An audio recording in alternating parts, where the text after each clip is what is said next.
E aí, alunos, aqui é a professora Elana, aluna de português, e hoje eu vou fazer a correção do caderno do aluno do terceiro bimestre do terceiro ano do ensino médio.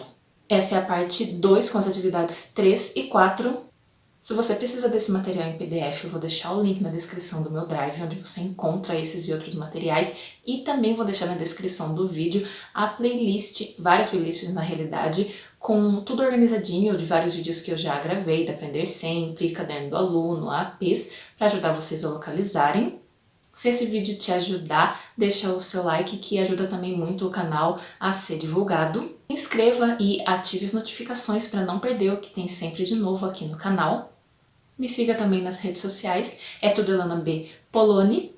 E se você precisa de conteúdo de matemática e física, o canal Exatas 1000 do professor Colombo tem vários vídeos do Caderno do Aluno, AP, Aprender Sempre. Então vai lá depois, se inscreve e deixa a hashtag Vim pelo Dona de Português. E bora lá! Atividade 3. Literaturas de língua portuguesa. Adeus. Sim, a nova hora é, pelo menos, assaz severa. Pois já posso afirmar que alcancei vitória. O ranger de dentes, o silvo do fogo, os suspiros pestilentos moderam-se. Apagam-se todas as lembranças sórdidas. Evolam-se as derradeiras queixas, ciúme dos mendigos, dos salteadores, dos amigos da morte, dos excluídos de todas as espécies. Condenados, se eu me vingasse. Cumpre ser absolutamente moderno. Nada de cânticos, manter a posição conquistada. Noite de pedra. O sangue seco suja meu rosto, e não posso contar com coisa alguma atrás de mim, a não ser este horrível arbusto. O combate espiritual é tão brutal quanto a batalha dos homens, mas a visão da justiça é unicamente o prazer de Deus. Entretanto, é chegada a véspera. Recebamos todos os influxos do vigor e da ternura verdadeira. E, à aurora, revestidos de ardente paciência, entraremos às esplêndidas cidades. Que dizia eu de mão amiga, já é imensa vantagem poder sorrir dos velhos amores mentirosos e envergonhar essas duplas de embusteiros. Vi lá longe o inferno das mulheres, e ser-me-á dado possuir a verdade numa alma e num só corpo. 1. Após a leitura, reflitam sobre as questões a seguir, em grupo, fazendo as anotações necessárias. Em seguida, discutam as respostas com toda a turma. A. O que Rimbaud propõe nesse fragmento de sua obra, Uma Estação no Inferno, ao dizer que é preciso ser absolutamente moderno? Aqui, quando o Rimbaud fala de ser absolutamente moderno, ele está fazendo referência à produção literária do escritor, né, do poeta, do escritor de uma maneira geral, né, e a necessidade dessas obras serem absolutamente modernas, de acompanharem a modernidade que estava surgindo. Né? Então, assim, um texto que foi escrito ali em 1873, né, no momento em que estava surgindo ali a sociedade moderna, então, aí o pensamento dos escritores acompanhava esse movimento e aí, no caso, ele faz essa proposta, né? E é nesse sentido, de que a literatura acompanhe essa modernidade. B. No texto, percebe-se um certo tom de ruptura com o passado, com a tradição. Sendo assim, essa busca pelo novo, com a negação do que é considerado antigo, influenciou e continua influenciando a construção do mundo atual? Justifique. Bom, ele quer saber se essa busca pelo novo que o texto fala, nessa ruptura com o que é considerado antigo, se isso influenciou a construção do mundo atual, se ainda é assim, né? Então, nesse momento, né, da produção desse texto, começou a surgir realmente essa busca pelo novo, de romper com o que era antigo, e isso foi se intensificando cada vez mais, né, na literatura e na sociedade de uma maneira geral. A gente pôde ver, né, nesse período, sempre essa busca pelo novo e deixando de lado aquilo que, a partir do momento que existiu o novo, aquilo que era considerado antigo. E quando a gente pensa no mundo atual, com certeza, né, existe essa influência e existe isso. Então, atualmente, principalmente com a tecnologia e com o fato de que as coisas elas ficam obsoletas e antigas muito rápido, a gente percebe que essa busca pelo novo, ela é muito forte. Então, rapidinho, assim, as coisas são consideradas antigas, tal, e a gente fica sempre procurando, querendo o novo o tempo todo. C. Descreva o que podem significar as expressões noite de pedra, horrível arbusto e manter a posição conquistada. Aqui, para responder essa questão, é interessante voltar para o contexto em que essas expressões aparecem, né, que é esse trecho que eu deixei grifado. Então, assim, quando ele fala de manter a posição conquistada, ele está sugerindo que é preciso deixar para trás aquilo que era produzido anteriormente em literatura, como ele até fala aqui, né, cânticos, por exemplo. Então, deixar isso para trás e manter a posição conquistada. Por exemplo, já que estamos conquistando finalmente essa posição de modernidade, esse aspecto de modernidade na literatura, então a gente não pode olhar para trás, né, voltar para o que era produzido antes, a gente tem que manter, né, essa produção nesse sentido, essa produção literária mais moderna. Então, manter a posição conquistada é mais ou menos nesse sentido. Já Noite de Pedra e Horrível Arbusto é meio que uma referência, né, a características ruins que ele atribui a essa literatura anterior, né, com a qual ele quer romper, aí colocando sempre uma literatura nova e moderna. Então, Noite de Pedra e Horrível Arbusto é mais referente a isso mesmo, a características ruins e a como essa literatura anterior tem que ser deixada de lado para que eles produzam essa nova literatura aí com características consideradas mais modernas. Literatura africana de língua portuguesa. Os textos que você irá ler são poemas escritos em língua portuguesa, representativos de vários lugares pertencentes ao continente africano, Cabo Verde, Moçambique e São Tomé e Príncipe, respectivamente. Quando nos referimos à literatura de língua portuguesa, a primeira ideia que nos vem é o que foi escrito em Portugal, literatura portuguesa, ou no Brasil, literatura brasileira. Mas, e os outros países que têm o português como língua oficial? É a respeito dessas literaturas que trataremos a seguir. 2. Leia os textos 1, 2 e 3. Eles exemplificam literaturas que vão além de Brasil e Portugal. Responda as questões em seu caderno. Texto 1. Canção ao Mar, Mar Eterno, Eugênio Tavares. Ó mar eterno sem fundo, sem fim. Ó mar das túrbidas vagas, ó mar, de ti e das bocas do mundo, a mim só me vêm dores e pragas, ó mar. Que mal te fiz, ó mar, que ao ver me pões-te a arfar, quebrando as ondas tuas, de encontro às rochas nuas. Suspende a zanga um momento e escuta a voz do meu sofrimento na luta, que o amor acende em meu peito desfeito, de tanto amar e penar, ó mar, que até parece amar, ó mar, um coração a arfar, em ondas pelas fráguas, quebrando as suas mágoas. Dá-me notícias do meu amor, que um dia os ventos do céu, ó dor, os seus abraços furiosos levaram, os seus sorrisos invejosos roubaram. Não mais voltou ao lar, não mais ouvi, ó mar. Mar fria sepultura, dessa minha alma escura, roubaste minha luz querida do amor, e me deixaste sem vida no horror. Ó alma da tempestade amansa, não me leves a saudade e a esperança, que esta saudade é quem? É quem? Me ampara tão fiel, fiel, é como a doce mãe suavíssima e cruel. Nas mágoas desta aflição que agita, meu infeliz coração bendita. Bendita seja a esperança que ainda lá me promete a bonança tão linda. Sobre a estrutura do poema, quantos versos e estrofes ele possui? Aqui, quando a gente volta e conta as estrofes e os versos, a gente vê que tem 8 estrofes. Aqui, ó, aqui no finzinho e aqui no comecinho é uma estrofe só, mas é que foi quebrada por causa da formatação, tá? Então tem 8 estrofes e versos tem 36. Só que não tem o mesmo número de versos em cada estrofe, né? Então a gente tem aqui, por exemplo, estrofes com 4 versos, aqui uma estrofe com mais, mas enfim, são 8 estrofes e 36 versos. B. Caracterize, a partir do que é apresentado pelo poema, o eu lírico e seu possível interlocutor. Quais as intenções do eu lírico, ou qual a intenção? Aqui, então, nesse poema, o eu lírico é uma pessoa que está sofrendo a falta da pessoa amada, né? Então, ele está ali naquela sofrência amorosa, tal, porque a pessoa amada, né, não está ali junto com ele. Então, ele está conversando com o mar. Então, assim, o interlocutor dele é o mar.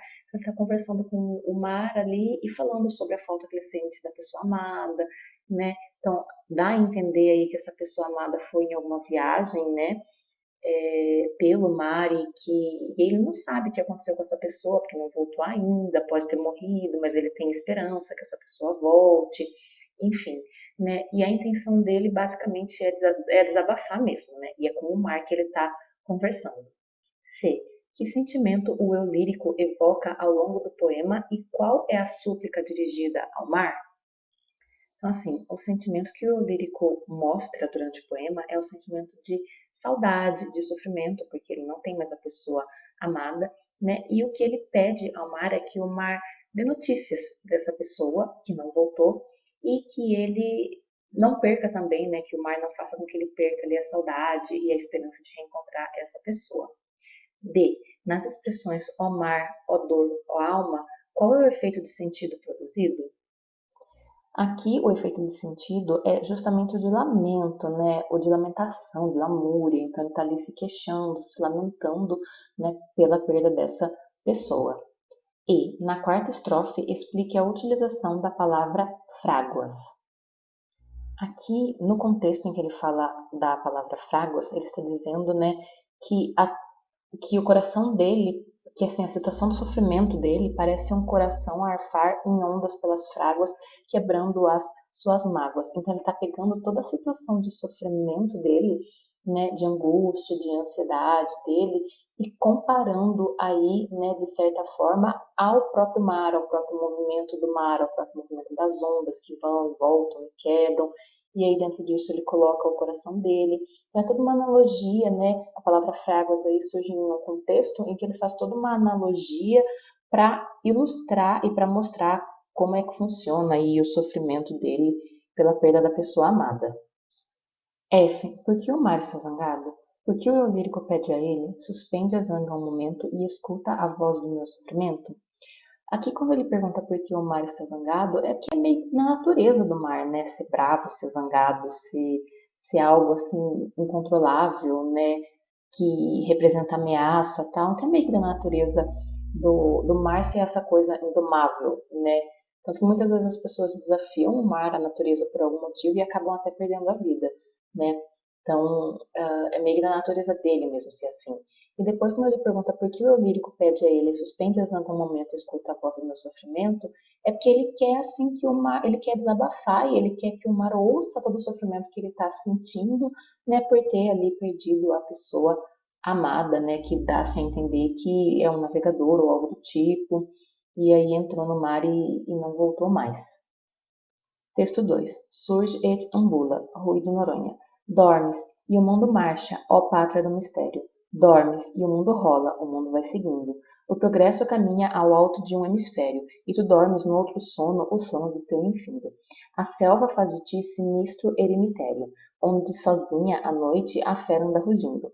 Lança-te o tempo ao rosto estranho vitupério, e tu, ao tempo alheia, ó África, dormindo. Desperta, já no alto adejam corvos, ansiosos de cair e de beber aos sorbos, teu sangue ainda quente, em carne sonâmbula. Desperta. O teu dormir já foi mais que terreno, ouve a voz do teu progresso, este outro Nazareno, que a mão te estende e diz-te, África, surge et ambula. A. Pesquisa o significado do termo latino surge et ambula. Como poderíamos explicar essa escolha pela língua latina?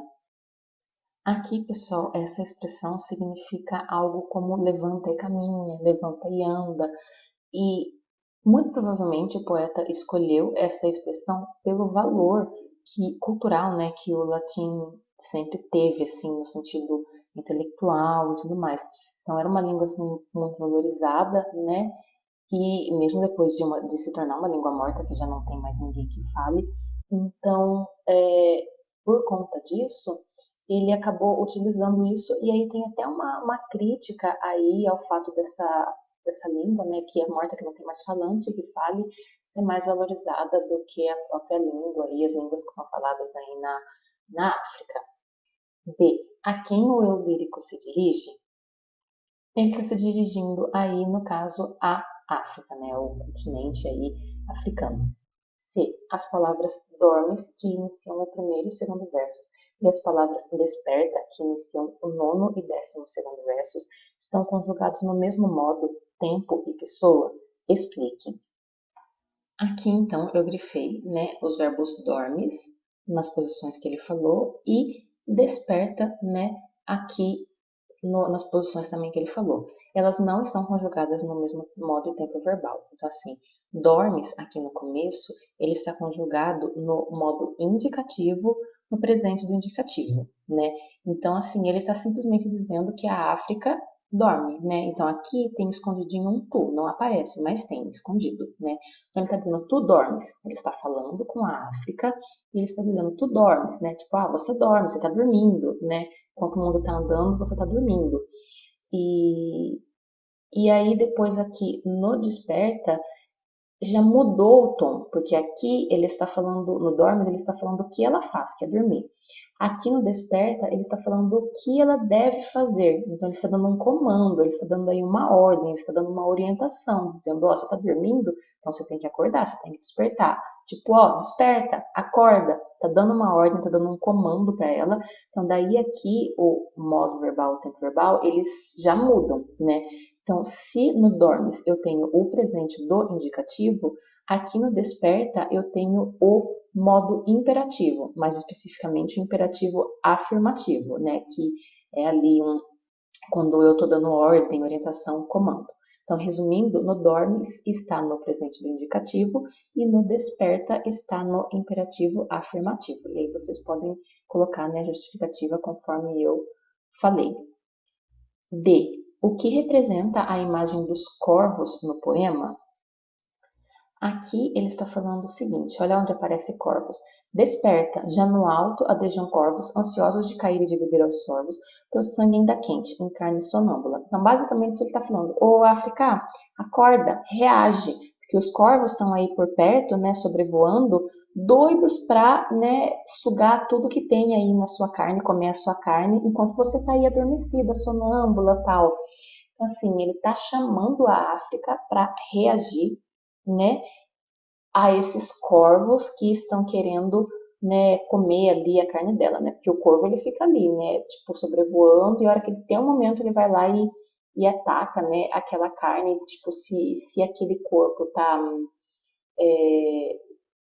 ali disponível, né, tá dando bobeira, ele vai lá, né? Então assim, isso aí é uma metáfora, né, que está fazendo uma referência ao fato de que a África foi muito sugada, foi muito explorada pela Europa.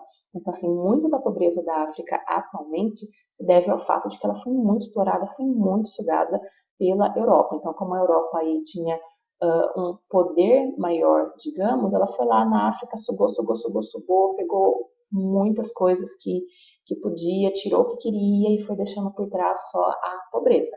Então, quando ele fala dos corvos, né, tipo, querendo comer essa carne da África, ele está fazendo referência a essa questão política, né? E é inclusive por isso que ele fala, tipo, desperta, ó, acorda, porque os corvos estão aí para pegar tudo que eles puderem.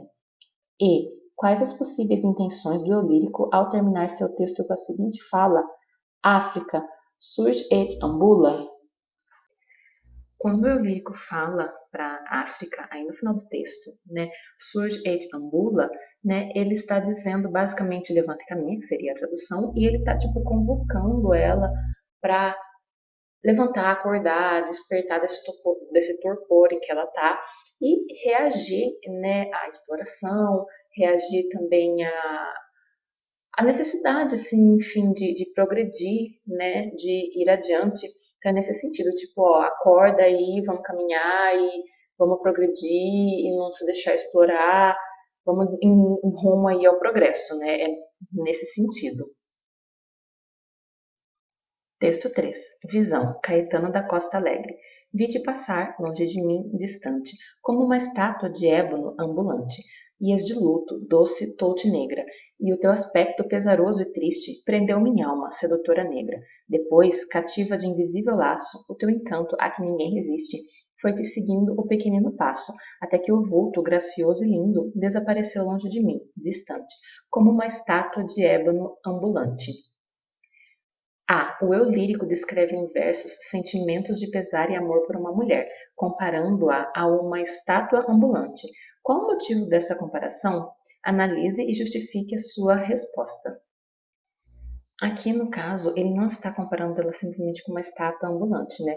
Ele coloca aqui no texto da seguinte maneira, né? Ele diz, estátua de ébano ambulante, né? É importante essa parte de ébano, né? Porque o de ébano aí está fazendo referência à cor da pele, que é a cor negra, né? E depois tem outros trechos em que ele fala, né? Que ele está se referindo a uma mulher negra, então ele diz sedutora negra, né? Enfim, então ele está aí fazendo referência à beleza dela, né? À sensualidade dela, né? Porque as estátuas, tal, nesse sentido, são uma referência de sensualidade, de beleza. Então, quando ele fala estátua de ébano ambulante, ele está dizendo aí que tipo, é uma estátua de ébano, uma estátua negra que caminha, né? Está comparando ela com uma estátua, fazendo referência à beleza, à sensualidade dela, né? Nesse sentido, né? É importante perceber que aqui tem um progresso, porque na visão da mulher negra, porque ela não está sendo retratada como era retratada anteriormente, né, numa visão assim de colono, de colonizador, que muitas vezes objetificava a mulher, né, reduzia ela ali a um objeto, só sexualizava a mulher. Então, assim, nesse poema perde esse tom pejorativo que muitas vezes tinha em poemas anteriores. Então, perdeu isso, né? Então, ele está falando dela assim, de uma maneira sensual? Tá, mas perdeu um pouco aquele aspecto de colono que tinha ali, né, quando o branco colonizador falava da mulher negra.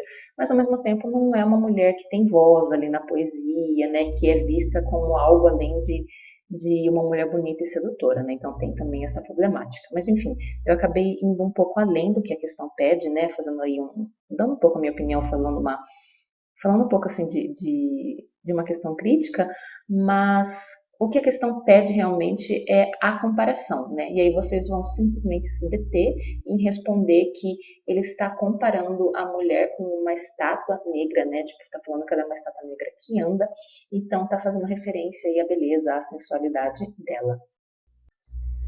3. Produção de texto. Então, aqui nessa atividade, ele está sugerindo que vocês façam pesquisas a respeito dessas literaturas africanas de língua portuguesa.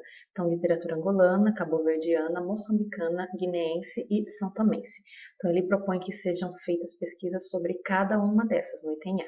E no item B, ele propõe que, né, sejam aprofundadas, né, cada grupo escolheria uma delas para aprofundar um pouco mais a pesquisa e fazer uma apresentação, mas daí essa parte aí depende da adaptação que o seu professor vai fazer, sobretudo agora que é período de aula online, né?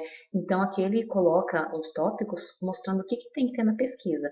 Na pesquisa tem que falar de contexto sócio-histórico, períodos e características, autores principais obras, enfim, todos esses tópicos é tudo que tem que ter na pesquisa de vocês. Referências bibliográficas, que seria a fonte, né? Conclusão seria uma análise de vocês a respeito do que foi pesquisado, enfim, tem que conter esses tópicos. Atividade 4, resenha crítica. 1. Leia o texto abaixo. Animais Fantásticos e Onde Habitam. Animais Fantásticos e Onde Habitam é um filme encantador que teve sua estreia em 2016, sob direção de David Yates, com o roteiro de J.K. Rowling, autora da saga Harry Potter. Com uma história divertida e surpreendentemente sombria, retornamos a um universo fantástico, repleto de magia e bruxaria. O título desse filme remete ao nome de um livro que, em Harry Potter, era usado pelos bruxos em Hogwarts como material de estudos sobre criaturas mágicas. No filme, o autor do livro é Newt Scamander, Ed Redmayne, um ex-aluno de Hogwarts que chega a Nova York na década de 1920 com uma maleta repleta de animais mágicos, criaturas fantásticas mesmo. Após uma confusão, alguns bichos acabam soltos na cidade e o bruxo é obrigado a capturá-los antes que causem algum mal. Para isso, ele se reúne a duas bruxas e um não-mágico, ou nomad, pela nomenclatura americana.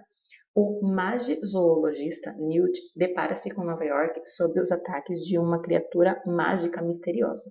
Ao mesmo tempo, a comunidade bruxa de todo o mundo vive sob o medo de Gellert Grindelwald, Johnny Depp, o segundo bruxo na escala dos magos mais perigosos. Newt não é o típico herói, pois apesar de galante, se mostra atrapalhado, formal, desajeitado e tímido.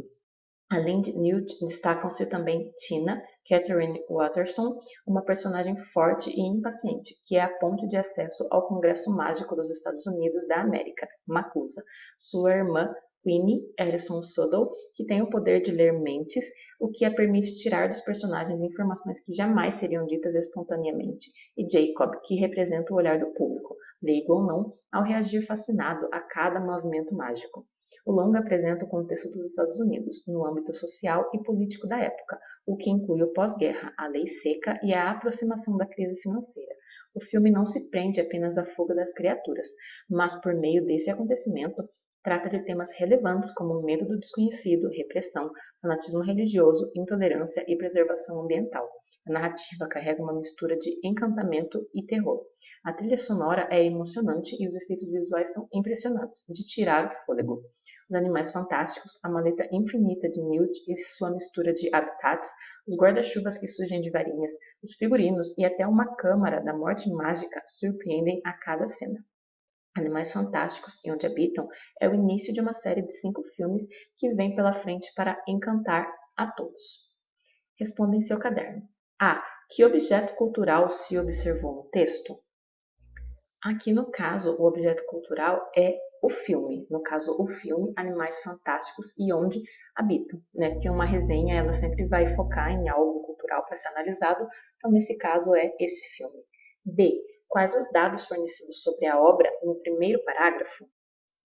Eu grifei então aqui os dados que são apresentados no primeiro parágrafo. Então, são esses que estão em rosa. O título, né, do filme, o momento da estreia, que foi 2016, a direção, que é de David Yates, o roteiro, que é de J.K. Rowling, que também é autora da saga Harry Potter, então é uma informação importante de vincular com o nome da autora do roteiro. C. A ligação entre o filme Animais Fantásticos e Onde Habitam e a saga Harry Potter, apresentada no segundo parágrafo da resenha, relate sobre isso. Bom, sim, tem uma relação. Ele está perguntando se tem relação. Tem relação, sim. E aí ele quer que comente essa relação. Eu grifei aqui o trecho no segundo parágrafo que dá para ver a relação. Então é a seguinte: qual é a relação entre o Animais Fantásticos e Onde Habitam e o Harry Potter? O Animais Fantásticos e Onde Habitam, que é o título do filme, ele está fazendo referência a um livro que era utilizado em Harry Potter pelos alunos da escola Hogwarts para estudar sobre criaturas mágicas. Então tinha esse livro que é mencionado aí algumas vezes em Harry Potter, e aí no caso, a partir disso foi feito o roteiro do filme Animais Fantásticos e Onde Habitam. A autora inclusive escreveu, né, um livro também com esse título. E aí no filme tem esse protagonista, que é também ex-aluno de Hogwarts, então daí uma outra referência ao universo Harry Potter, e que está aí chegando em Nova York e tal, na década de 20, com essa maleta com animais mágicos. D. Apresente resumidamente qual é a problemática que dá início à narrativa do filme. Essa questão da problemática, ela está narrada aqui no segundo parágrafo também. Então, vou tirar esse grifo e vamos colocar aqui outra informação, né? Então, ele fala aqui, ó, que Newt Scamander, ele chega, né, a Hogwarts na década de 20 com a maleta repleta de animais mágicos. Isso aí não é a problemática, não tem nenhum problema nisso. Isso aí é só informação que diz que ele chegou lá, né? Seria a situação inicial do filme. A partir disso, a situação inicial, eu vou ter um problema que vai dar assim, o desenrolar ali a história do filme. Então, essa é a situação inicial. E aí, depois que essa situação inicial é estabelecida, a gente vai ter a problemática que está aqui, ó. Após uma confusão, alguns bichos acabam soltos na cidade, ele é obrigado a capturá-los, e para isso ele se une a 2 bruxas e um não mágico. Né? Então, essa é a problemática inicial. Essa aqui em azul é a situação inicial. Mas a questão ela quer só a problemática inicial. Então, é esse trecho que está grifado em amarelo. E descreva os principais personagens e suas características. Este é o parágrafo em que a gente tem a descrição dos personagens. Então, vocês podem responder aí de uma maneira resumida que os personagens são Newt, que não é um herói típico, porque ele é atrapalhado, formal, desajeitado e tímido. Aí depois também tem a Tina, que é forte e impaciente e tem acesso ao Congresso Mágico dos Estados Unidos da América. Também tem a Queenie, que é irmã da Tina e tem poder de ler mentes. E tem também o Jacob, que é, né, como se fosse o olhar do público, porque ele está ali fascinado, né, a cada movimento mágico, né? Então dá aí a entender que esse Jacob seria o... Eu não vi o filme, nem li o Animais Fantásticos ainda, mas vou ler um dia e vou assistir um dia, né, os filmes. Mas dá a entender aqui, né, pela resenha, que o Jacob é esse não mágico, né? Que faz parte aí do grupo de personagens, porque fala que ele reage fascinado a cada movimento mágico. Então, ali ele representa o olhar do público, né? Da mesma maneira que o público fica fascinado com o movimento mágico, o Jacob fica também, né? Então, é uma maneira de colocar o público mais imerso aí na narrativa, né? De maneira semelhante, a autora fez com o próprio Harry Potter na história, porque como ele não conhecia nada sobre o mundo bruxo, quando começa a história, A gente que não conhecia nada também vai conhecendo tudo através do olhar dele. Conforme ele vai conhecendo, a gente vai conhecendo também. Mas enfim, aqui basicamente é só para falar sobre esses personagens e suas características, né? Que são, no caso, o Newt, a Tina, a Queenie e o Jacob. São 4. F. Há temas relevantes abordados no filme? Especifique. Sim, pessoal, tem temas relevantes sim tratados no filme. O texto diz isso de uma maneira explícita, bem clara, né? Então vocês vão responder que sim e vão dizer quais são os temas. Então aqui está grifado, né? Os temas são medo do desconhecido, repressão, fanatismo religioso, intolerância e preservação ambiental. 2. Uma resenha crítica contém informações de outro texto ou objeto cultural, fornecendo comentários e pontos de vista a respeito do conteúdo tratado. Com base nessa definição, pode-se dizer que o texto Animais Fantásticos e Onde Habitam é uma resenha crítica, justifique com trechos do texto. Sim, esse texto é sim uma resenha crítica porque está fazendo uma análise desse objeto cultural que é o filme, está dizendo o que ele tem de bom, né, o que acontece ali, recomendando para que o leitor ele veja essa resenha e pense, nossa, é legal esse filme, eu vou assistir. Ou então pense, nossa, esse filme não tem nada a ver com o que eu gosto, não vou assistir. Então sim, é uma resenha e agora a gente vai achar trechos que justifiquem isso. Aqui, para grifar os trechos que justificam isso, eu procurei assim grifar trechos que não tinham sido grifados antes, com exceção desse aqui, né, que já tinha sido grifado parcialmente, para o texto de vocês não ficar tão poluído, tão grifado. Né, mas tudo basicamente aqui, quase tudo, né, poderia ser pego como um exemplo para ilustrar que esse texto é uma resenha. Então, assim, quase tudo assim poderia ser pego, né, é uma questão mesmo de escolher. Então, daí eu escolhi este primeiro aqui, que é bem importante, porque para começar uma resenha, eu sempre preciso colocar um contexto, contextualizar o leitor, falar que obra que é essa, quem é que produziu, quem é que dirigiu, ou quem é que escreveu, né, ou se é uma música, quem é que cantou, enfim, para o leitor saber do que eu estou falando. Então, eu peguei esse trecho por conta disso, porque ele é básico em uma resenha, né? E depois eu peguei aqui outros 2 trechos que vão analisar mais e recomendar mais a resenha. Então, por exemplo, o produto, né? Então aqui, por exemplo, ele analisa a narrativa, ele analisa a trilha sonora, os efeitos visuais. Então, numa resenha de filme, esse tipo de análise é muito importante, por isso eu peguei esse. E aqui no final eu peguei porque ele está recomendando, falando que é o início de uma série de 5 filmes e falando que vai encantar todo mundo. Então, assim, na opção de recomendar ou não, né, que o autor no final ele pode falar, olha, nem perca tempo com esse filme, tipo, não assista. Ou então ele pode falar, é legal, bacana, assista, vai lá que você vai curtir. Então, dessas 2 opções, ele ficou com a opção, tipo, vou recomendar, vai lá e assista. Então, aqui esse final, por ele estar recomendando, é algo bem típico também de resenha. Então, vocês podem grifar esses trechos para responder essa questão. 3. Observe que, no texto, há predominância de verbos no presente do indicativo. Qual é a importância desse tempo e modo verbais na estrutura de uma resenha crítica? Descreva os efeitos de sentido produzidos pela utilização desse recurso. Aqui, pessoal, é o seguinte, os verbos no presente do indicativo, que são realmente predominantes nessa resenha e em resenha de uma maneira geral, eles são importantes para dar todo um tom de atualização, né, no texto. Então, assim, eles servem para descrever as características desse filme, desse produto cultural. Então, serve para isso, para descrever essas coisas. Ele serve também para colocar o que está sendo mostrado ali de uma maneira mais objetiva, de uma maneira mais direta, né? Embora algumas resenhas podem ter um toque assim, mais subjetivo, mas de uma maneira geral elas são um pouco mais objetivas, ele serve também para dar esse tom de atualização. Principalmente é por isso, tá? Porque assim, o produto aí, o filme, ele foi feito no passado, ele não foi feito no exato momento em que você está lendo esse texto. Ele foi feito antes de você ler esse texto, então, no passado, no momento em que você está lendo o texto. Então, assim, mas se ele coloca os verbos no passado, colocando, por exemplo, o filme era, o filme fazia, o personagem fez, dá um toque, assim, de desatualização e isso diminui o interesse do leitor. Então, quando ele coloca tudo no presente, ele mostra aquele produto como uma coisa atual, né?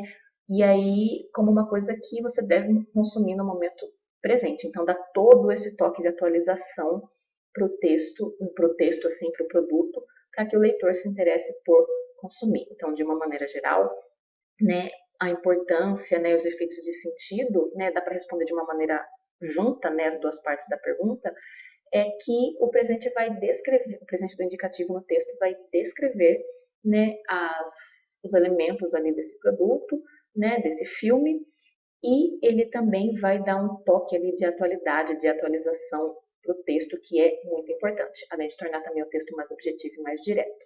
4. As resenhas, em geral, são compostas de elementos básicos que caracterizam esse gênero. São eles: contexto e expansão do contexto.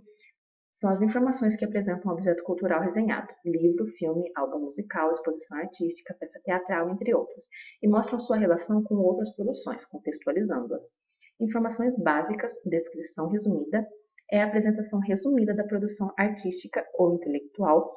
Posicionamento crítico são os posicionamentos expressos pelo resenhista ao longo do seu texto. Podem ser críticas positivas ou negativas, que acabam por recomendar ou não um objeto cultural. Então, aqui esse texto, essa questão 4 é só leitura, mas é importante para que vocês façam, né, a resenha de vocês mais para frente. 5. Considerando o exposto acima, grife no texto Animais Fantásticos de Onde Habitam os adjetivos que expressam o posicionamento da autora da resenha em relação ao filme.